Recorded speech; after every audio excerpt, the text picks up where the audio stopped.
মানে এখানে হচ্ছে -1ই থাকতেছে, বা তাইলে P square minus 3p plus 1 সমান কত, -1, বা তাহলে এখানে থাকতেছে -3p আর এইটা ওই পাশে আসলে +2 = 0।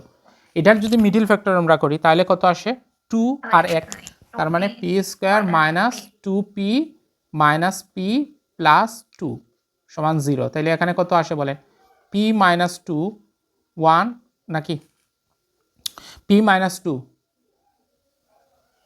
হয়েছে না?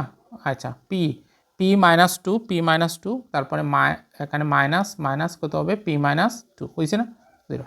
তাহলে এখানে হচ্ছে p মাইনাস 1 একটা আর একটা হচ্ছে p মাইনাস 2, তো দুইটাই যেহেতু মাইনাস তাইলে p এর মান কত হবে বলেন, p সমান 1 একটা আর 2 একটা, তাই না, 1 একটা 2 একটা। বুঝা গেছে না? এতটুকু ক্লিয়ার কিনা? ওকে।